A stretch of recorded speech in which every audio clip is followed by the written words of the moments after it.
That's new. Oh, you know what? I'm gonna start off right there. Hello everybody, Praise Scooter here. Welcome back to... Good boy!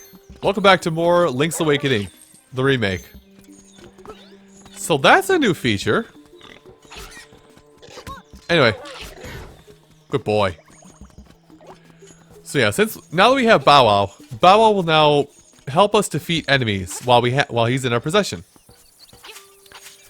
I gotta wonder now we have Bow Wow and he did that thing with the digging. I wonder if he's gonna be a permanent asset potentially in some regard.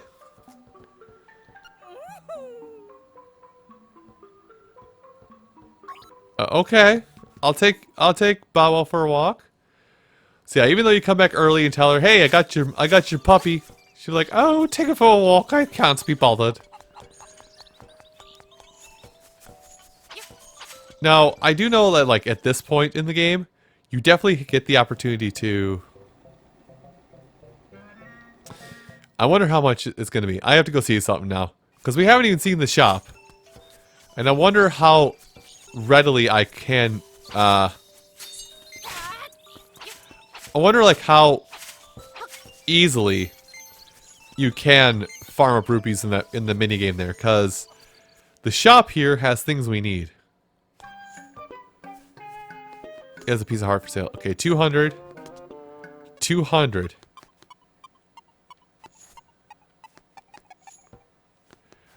So something with this game, and I will not do it, but what you can do is, if you get the shopkeep to look away, you can, like, you can kind of manipulate it in such a way where you can actually walk out without paying for anything. But I do not recommend you do that, simply because it does bar you out of certain things. Well, it does do a couple things to you, and I'll just tell you what they are, is that, for one, it does end up making you lose a life. Losing a life is kind of a bad thing in this game. Good boy. Well, I guess losing a life, getting a game over. If you get a game over in this game, you do not get if it's still the same as the Game Boy version of this game, you do not get the quote-unquote true ending. The true ending of this game being that, yeah, I'm well aware, but Bow, could you attack the guy? Good boy. The true ending of this game you get only when... Oops, excuse me. The true ending of this game you will get only if you beat the game without ever dying. And... Good boy. Jeez, you are very bossy. I may have to do a run around this area with just you. Sorry, I'm getting very scatterbrained. You do not get the quote-unquote true ending of the game. But if you steal the treasure, you actually get yourself a lovely new nickname of Thief. Whatever you named yourself at the start of the file, your name will be permanently changed to Thief. Bowel's helping. So I have to remember to come up to this cave because there's things in there. Also, I don't remember this being here. I do remember this being here.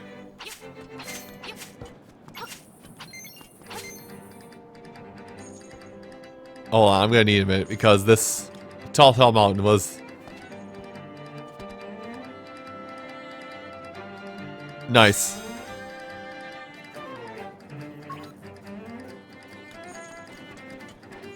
A nice, calm orchestral song. I like it.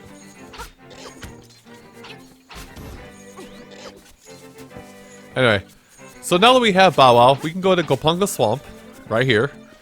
And if we wait a little bit,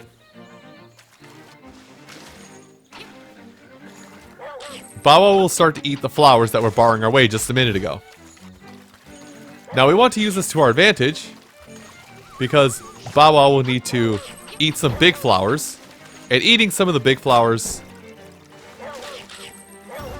Oh!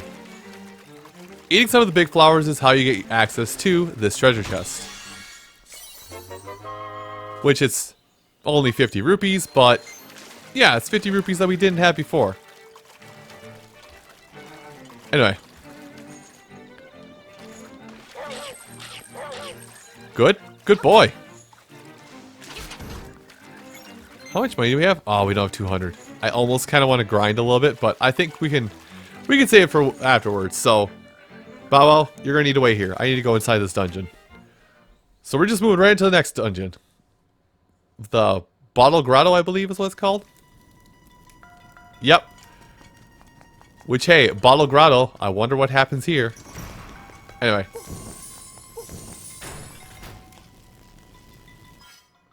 Locked door. Man. It's so weird that, like, just this simple graphical update. Hey! Who said? Did Mom say you could do that? Mom lied. Don't do that. Alright, I don't have the compass, so it won't tell me I can do this. I forgot. Now, I know it's episode 3, and I haven't made mention of this yet, but you are definitely seeing a now saving on a lot of places we're going to. Hello? Okay. Really? I don't know why you thought that was a good idea, Mr. Shy Guy. But you're seeing a now saving thing in the lower right corner. That is intended, because you probably saw it when in the first episode, but apparently this game has an autosave feature.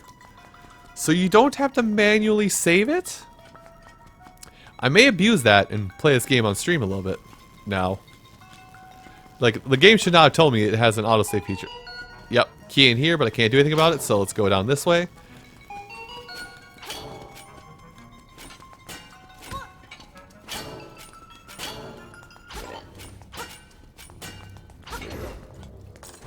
And again, the game is really trying to make a focal point out of the fact that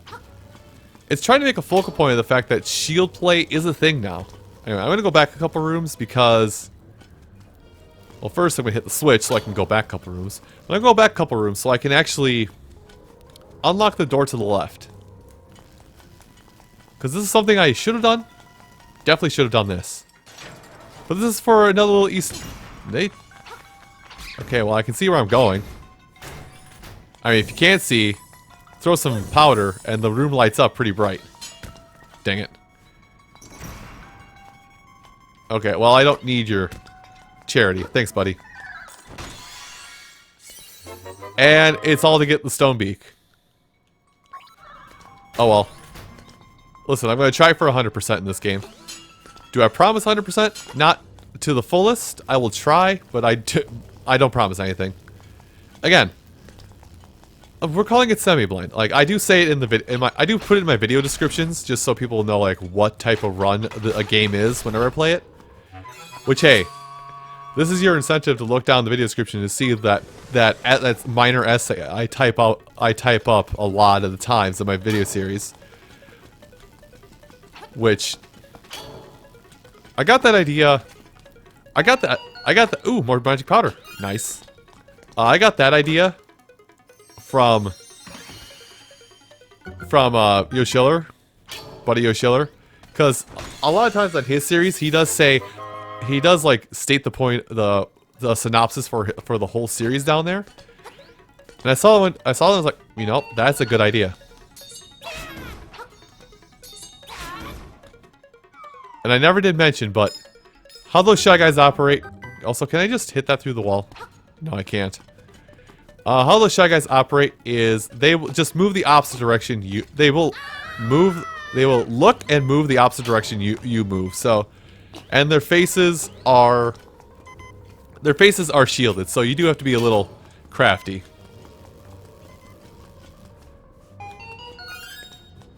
I am so glad. Okay, that is such a weird thing to be thankful for, but I'm so glad that the beeping is muted. Really?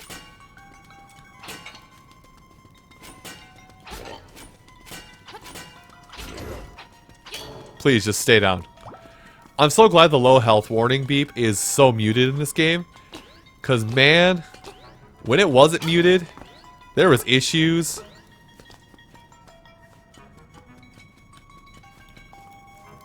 Alright.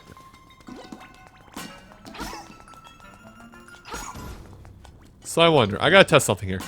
Powder! Powder! Oh! Oh dear!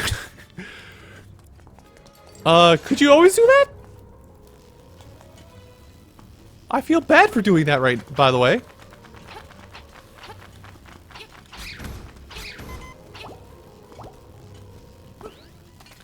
Dang it. Mr. Amp, could you leave me alone for like 5 minutes while I do the very obvious room puzzle? Thank you very much. Please go away. No, don't touch! Why did you touch? So here's the thing, is that I love, because in the original game, like if you bumped up against a pot, it would say, wow, this is too heavy to lift with your bare hands. Oh my god. Okay, that little bit of detail, I love it. Like that little bit of detail that goes into the platforms like stuttering when your weight connects with it. That, it doesn't seem like much, but man is it needed. Oh, something else I get to talk about here that I think about. Oh, first of all, mini boss. Without the use of a dungeon item. Oh no. Hi. Please don't. Please, no. Jump away.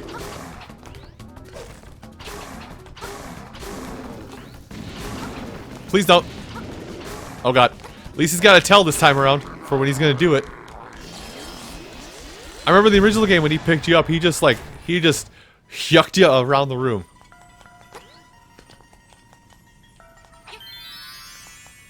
Anyway, so this is something we haven't touched on yet, this is a warp back to the start of the dungeon. Jump in it for a short period of time, and you'll go back to the start of the dungeon. It's a nice midway point. So if you need to stop for any reason, you can. I think this is kind of something that's kind of more antiquated nowadays because we don't have much issues with battery life as we used to back when this game came out. But it's still nice to have. Also, I'm going to leave that there in case I need it in the future. Leave me alone, Mr. Bat Bat. Oh wait, this is something I need to look at. Pole's voice, and then Stalfos last. Pole's voice, then Stalfos. Noted. Initiate Prime Suk. Except you can't, because I have the map for my efforts. Jump! You can't jump hits when it's active. Noted. I thought I could. So I have the map. No hidden rooms to speak of, like in the first temple. First temple, first dungeon, what do you want to call it? But, there's this. Which is money. I love money. Please, Mr. Bat! Okay. Ah, this is the room I was thinking about earlier. So open this up. And hey, look! It's booze! Like actual for real booze, but... Throw powder. Throw powder again. Keep the lights on. Until they leave the room.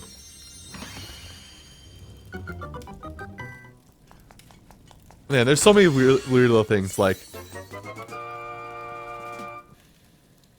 I can pick up pots and stones! Is it a... It's a passive item. Oh, thank God, it's a passive item. So the original game, you had to equip that. You had to equip that in order to pick up pots and bushes. But now you can just kind of do. Also, okay, wait. Okay, no, that's not how it works. Okay, I gotta remember how this works because there is a way you can go through this area. There is a way you can go through this area without having to switch off anything, so to say. I remember how it is. Okay.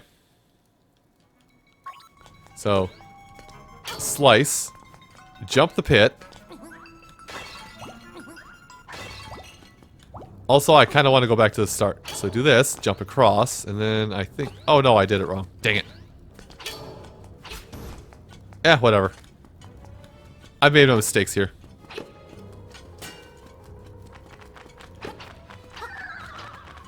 Everything should go away. Please, you're startling me. Guys, kindly for you to go away. Anyway. So, okay, Pole's voice is cute looking. I like it. Alright, so defeat the imprisoned Pole's voice first. And the best way to do that is pot. And they gave you just enough pots to just kill everything in the room. So Bat second. And you last. And in doing it right, get yourself this treasure chest. What is treasure chest? Why, it's none other than boss key. I'm gonna hate myself in recording or in editing because I'm gonna listen back to this and I'm gonna think I'm out of sync. Anyway, I'm gonna go to this little area down here. You don't need to, but yeah, you don't need to, but I'm doing it because there's little cameos here, like piranha plants. There's a lot of Mario property things like in here. Which was the kind of the weird thing about this game when it first came out, is that there were a lot of like Mario nods and whatnot. Anyway, I'm coming back here because this is probably the best time to do this. This is probably the best time to do this little bit, unless you want to finish the dungeon first and then go back to the beginning. But there's this chest here at the beginning that we couldn't get, but except for now, which is more money. I love more money. It lets me buy things. It lets me buy goods and or services. So we have a locked door up here, which we do need to go into, because I believe that will lead us into this room just below the boss. So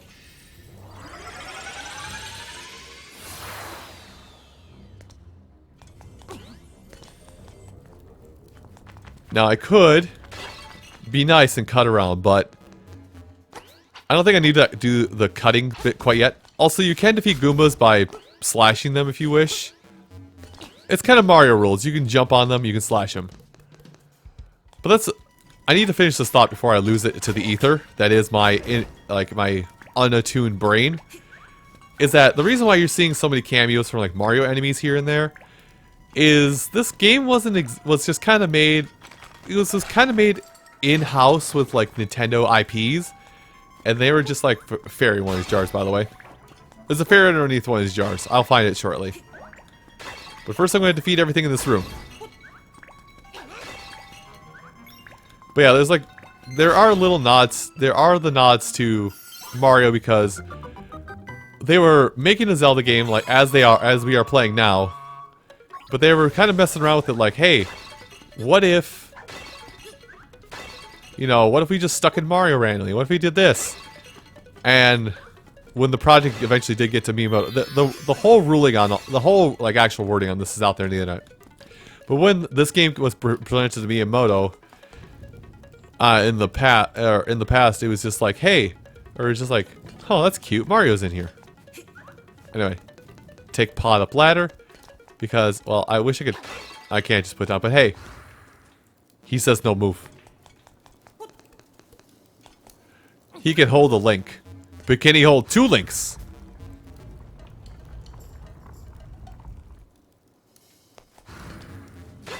Huh, no shocked expression. I was waiting for that. Actually. And here we are. We're outside the boss's door. And I think now is a good time to end things off. So everyone, I do want to thank you all so much for watching this episode of Link's Awakening, the remake. Come back next time when we'll defeat the boss of the Bottle Grotto. And I'm going to look into what Bow Wow can do for us. I'll see you folks next time. Take care.